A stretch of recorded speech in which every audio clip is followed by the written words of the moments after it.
नमस्कार, जय शिवराय, जय शंभूराजे। आज मी तुम्हाला एका अशा प्राचीन ठिकाणी घेऊन आलेलो आहे। या ठिकाणी आपल्याला 1400 वर्षापूर्वी बनवलेल्या प्राचीन गुहा बघायला मिळतात।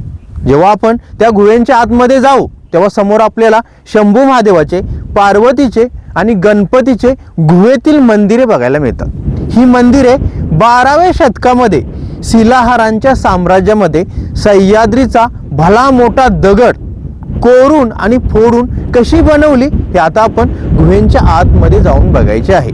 गुहेच्या आतमध्ये गेल्यानंतर एवढा थंडगार अनुभव आपल्याला अनुभवायला मिळतं, जणू काय आपल्याला असं वाटते की आपण बर्फाच्या गुहेमध्ये प्रवेश केलेला आहे।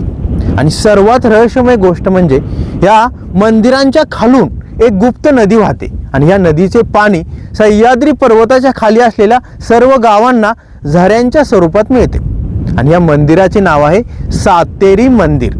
आपण या मंदिरामध्ये जाऊन नदी जी गुहेच्या खालून वाहते त्या नदीच्या पाण्याचा आवाज येतोय का हे देखील बघायचे आहे। आणि या मंदिराचे नाव सातेरी मंदिर असे का पडले याचा इतिहास असा आहे, मंदिराच्या पायथ्याशी एका सातेरी देवीचे मंदिर आहे आणि त्यांचा इतिहास असा सांगतो की त्या ठिकाणी 7 बहिणी 7 देवी निसर्गामध्ये विलीन होतात आणि त्यांची आठवण म्हणून त्या ठिकाणी सातेरी मंदिर बनवलं जातं। आणि तुम्ही भारतामध्ये कुठेही गेला, शंभू महादेवाचे मंदिर बघितलं तर मंदिराच्या समोर असलेला नंदी आणि नंदीचे तोंड पिंडीच्या दिशेने असते, पण या ठिकाणी असे नाही, नंदीचे तोंड उलट्या दिशेने आहे आणि तो नंदी पण एका भल्या मोठ्या दगडामध्ये कोरून बनवलेला आहे। आता आपण मंदिराच्या दिशेने प्रवास करायला सुरू करूया। मंदिरापर्यंत पोहोचण्यासाठी आपल्याला काही पायऱ्या चढत वरती जावं लागतं, त्यानंतर आपल्याला भल्या मोठ्या अखंड दगडामध्ये आतमध्ये खोदलेल्या गुहा बघायला मिळतात। आता मी मंदिराच्या दिशेने या पायऱ्या चढायला सुरुवात केलेली आहे आणि या ठिकाणी आल्यानंतर या डोंगराच्या वरती आल्यानंतर आपल्याला सुंदर निसर्ग आणि खुल्या हवेचा अनुभव मिळतो। मंदिरापर्यंत पोहोचण्या अगोदर वाटेमध्ये आपल्याला एक अशी गुहा बघायला मिळते। या गुहेमध्ये आपण आतमध्ये उतरून बघूया ही गुहा कशी आहे। या ठिकाणी एक लहान गुहा आहे। या गुहेमध्ये मी आता उतरणार आहे आणि बघणार आहे या गुहेमध्ये आपल्याला काय काय बघायला मिळते। तुम्ही बघू शकता या गुहेच्या आतमध्ये मी आलेलो आहे आणि या गुहेच्या आतमध्ये अनेक लहान लहान वाटा आहेत। आता ते तुम्हाला मी आतमध्ये कॅमेरा घालून दाखवतो। तुम्ही बघू शकता गुहेच्या आतमध्ये आल्यानंतर आपल्याला या ठिकाणी 4-5 वाटा दिसतात आणि या ठिकाणी पण एक वाट आहे आणि त्याच्या समोर अजून लहान लहान गुहा आहेत। आतमध्ये जाण्यासाठी आपल्याला सरपटच जावं लागणार आहे, त्यामुळे मी तुम्हाला इथूनच या जमिनीच्या आतमधील लहान लहान गुहा कशा खोदलेल्या आहेत हे दाखवत आहे। हे सर्व बघितल्यानंतर तुम्ही विचार करा, प्राचीन कलाकारांची कला आणि ह्या जमिनीतील गुहा कशा बनवल्या असतील। आता आपण मंदिरामध्ये जाऊया। मित्रांनो, आता आम्ही फायनली कोल्हापूर जिल्ह्यातील आमशी गावाच्या वरती असलेल्या सह्याद्री डोंगराच्या वरती आलेलो आहे आणि माझ्या मागे तुम्हाला हा पांढऱ्या रंगामध्ये अखंड दगड दिसत असेल। हा सह्याद्रीचा काळा दगड एकच आहे, म्हणजे पूर्ण एकच शिला आहे आणि या शिलेच्या आतमध्ये शंभू महादेवाच्या प्राचीन 3 गुहा आहेत। आपण आता गुहा बघण्यासाठी या दगडाच्या एका साईडवरून पुढे जायचं आहे आणि हा दगड भला मोठा तुम्हाला दिसत असेल आणि ह्या दगडाला कसा फोडला असेल आणि आतमध्ये गुहा कशा कोरून बनवल्या असतील हे एका रहस्याच्या पलीकडचे आहे। आपण आता पहिल्या गुहेमध्ये प्रवेश करूया। पहिल्या गुहेमध्ये शंभू महादेवाची स्वयंभू प्राचीन पिंड आहे, त्या पिंडीचे आपण दर्शन घ्यायचे आहे। त्यासाठी आपल्याला या ठिकाणी पहिल्या गुहेमध्ये प्रवेश करावा लागेल। ओम नमः शिवाय, हर हर महादेव। कर्पूरगौरम करुणावतारम संसारसारम भुजगेंद्रम सदा वसंतम हृदयारविंदे भवम भवानी सेतम नमामि. मित्रांनो, मी दर्शन घेतलेलं आहे, तुम्ही पण दर्शन घ्या. आणि हा सह्याद्रीचा डोंगर, हा दगड कसा फोडलेला आहे तुम्ही आतमध्ये बघू शकता. आणि ही शंभू महादेवाची प्राचीन स्वयंभू पिंड आहे. या पिंडीचे दर्शन घ्या आणि आतमधून बघा ही गुहा कशी आहे. आणि या गुहेच्या आतमध्ये एकदम थंडगार अनुभव आपल्याला अनुभवायला मिळतो. शंभू महादेवाचे दर्शन घ्या. आता मी तुम्हाला दुसऱ्या गुहेमध्ये घेऊन जातो.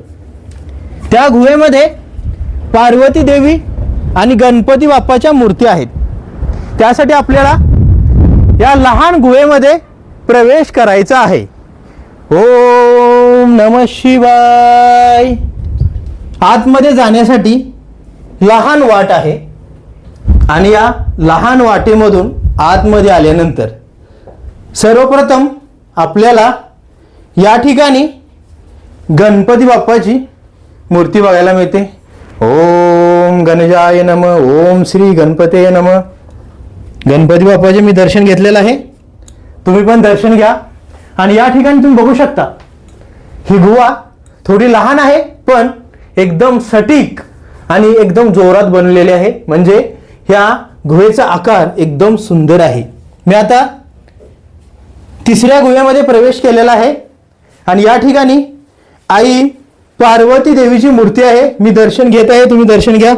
ओम सर्वमंगल मांगल्ये शिवे सर्वार्थ साधिके शरण्य त्र्यंबके गौरी नारायणे नमोस्तुते.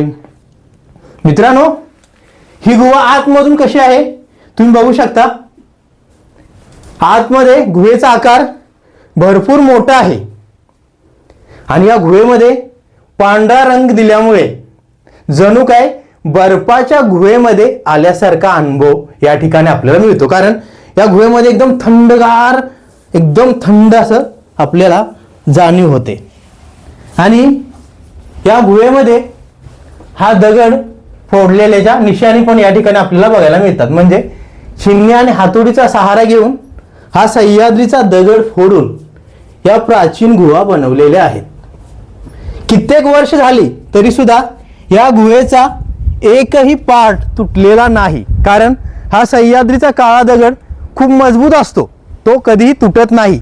तरी सुद्धा प्राचीन काळामध्ये 12व्या शतकामध्ये शिलाहारांच्या कलाकारांनी आणि त्या कलाकारांची कला आपल्याला या ठिकाणी बघायला मिळते. आता मी तुम्हाला म्हटलं होतं शंभू महादेवाच्या प्रत्येक मंदिरामध्ये नंदीचे तोंड पिंडीच्या दिशेने असते, पण या ठिकाणी असे नाही. खाली गेल्यानंतर भल्या मोठ्या दगडामध्ये बनवलेला प्राचीन नंदी आपल्याला बघायला मिळतो. तो नंदी या पिंडीच्या उलट्या दिशेने आहे. तो नंदी खाली जाऊन आपल्याला बघायचा आहे आणि भला मोठा दगड कसा कोरून तो नंदी बनवला हे देखील आता आपण खाली जाऊन बघूया. तुम्ही बघू शकता बाहेरून ह्या गुहा कशा दिसत आहेत. मी तुम्हाला आतमधून दाखवल्या. आता बाहेरून हा सह्याद्रीचा भला मोठा दगड कसा कोरलेला आहे हे तुम्हाला मी आता दाखवतो. बाहेरून बघितल्यानंतर आपल्याला असे वाटते जणू काय हा बर्फाचा तुकडा आहे. कारण हा दगड पांढऱ्या रंगामध्ये रंगवलेला आहे. या दगडाचा कलर काळा असतो, पण पांढरा रंग दिल्यामुळे हा बर्फाचा तुकडा असल्यासारखे वाटते. आणि वरती 2 कळस पण लावण्यात आलेले आहेत. जणू काय या ठिकाणी आल्यानंतर असा अनुभव येतो की शंभू महादेवाच्या कैलास पर्वतावरती आपण आलेलो आहे. कारण या दगडाला पांढरा रंग दिल्यामुळे बर्फासारखा अनुभव आपल्याला अनुभवायला मिळतो. आता हे मंदिर आपण बाहेरून बघितले, आतून बघितले. आता मंदिराच्या खाली नंदी कसा बनवलेला आहे तिथे जाऊन नंदीचे दर्शन घेऊया आणि नंदी बघूया. नंदीचे दर्शन घ्यायला जात असताना वाटेमध्ये एक खूप मोठी गुहा आम्हाला बघायला मिळाली आणि वरती पुजारी होते, त्यांना मी विचारले तर ते म्हणाले की या गुहेमध्ये गेल्यानंतर ह्या मंदिराच्या खालून जी गुप्त नदी वाहते त्याचा आवाज येतो. पण मित्रांनो, आतमध्ये काही जाता येणार नाही, कारण खाली जाण्यासाठी आपल्याला रस्सीचा सहारा घ्यावा लागणार आणि वरती येण्यासाठी पण कुणाचा तरी सपोर्ट लागणार. त्यामुळे मी काय खाली जाऊ शकत नाही. बाहेरूनच ही खूप मोठी गुहा मी तुम्हाला दाखवत आहे आणि आतमध्ये गेलो असतो तर आपल्याला मंदिराच्या खालून वाहणाऱ्या नदीचा आवाज आला असता आणि पाण्याचा अनुभव देखील झाला असता. आपण वरती शंभू महादेवाचं दर्शन घेतलं आणि खाली येत असताना वाटेमध्ये एक प्राचीन गुहा देखील बघितली आणि त्या गुहेपासून पुढे आल्यानंतर आपल्याला या ठिकाणी अखंड भला मोठा दगड दिसतो. या दगडामध्ये कोरून हा नंदी बनवलेला आहे. नंदीचा आकार सेम टू सेम नंदीसारखा आहे.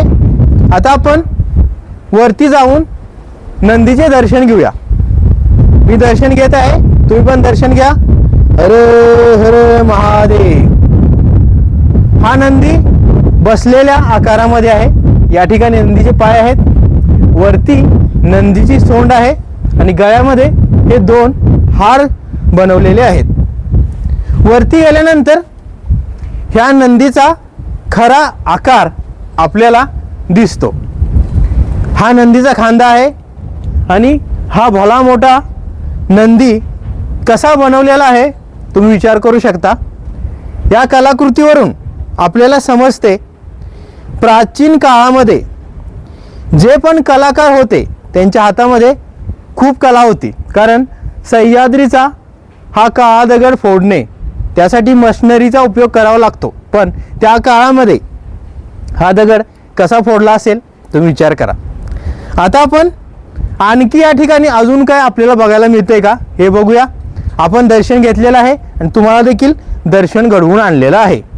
आज मी या सह्याद्री पर्वताच्या वरती आलो तेव्हा आपल्याला या ठिकाणी हा सह्याद्रीचा भला मोठा दगड दिसला. हा दगड खोदून 12व्या शतकामध्ये आतमध्ये 3 गुहा बनवलेल्या आहेत. त्या गुहेमध्ये शंभू महादेवाची स्वयंभू पिंड, गणपती बाप्पाची मूर्ती आणि आई पार्वती देवीची पण मूर्ती आहे. आपण आतमध्ये जाऊन दर्शन घेतलं आणि तुम्हाला देखील दर्शन घडवून आणलं आणि खाली असलेला प्राचीन नंदी पण मी तुम्हाला दाखवला.